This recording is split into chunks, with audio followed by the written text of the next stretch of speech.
I have a big announcement for you today. We have two new sea lions who've just been introduced to the pool. Their names are Pepper and Luna. And so we now have 6 sea lions that you can see all together at the Kansas City Zoo. Pepper and Luna were actually stranded this year. They apparently didn't learn how to eat very well because they were rescued. They were rehabbed. Both of them were rehabbed, one for about a month, the other for about 2 months. They were released again, and then they re-stranded. We sent a keeper out to each of the centers where these animals were being held. We sent them out for 2 or 3 days so they could get familiar with the animal and with the procedures and what they've been eating, and the animal could kind of get a little bit familiar with them. We sent one of our vet staff out the day before. We had arranged flights through FedEx, so it's on a cargo plane, and the keepers and the vets are actually able to ride in the back with the animal so they can check on it throughout the flight.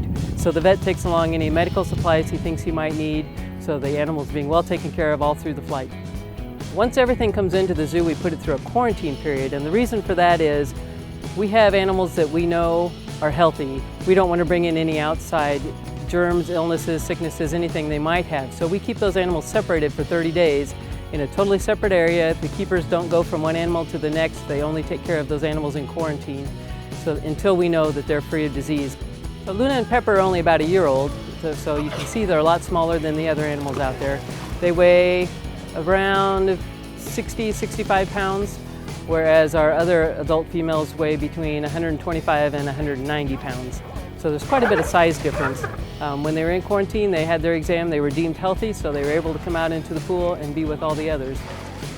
So because we have sea lions who've been here for different lengths of times, they're at different stages in their training, we do a show, and right now we're involving the older 4 animals in the show. So you will see Sunshine and Delilah actively participating in the show. Little Debby and Tamale are learning the behavior, so they do quite a few of them, but they're not quite to the point that Sunshine and Delilah are. And the 2 little girls right now are being fed separately. They're not really participating in the show, but you can look for that in the future. It's always a new adventure at the Kansas City Zoo.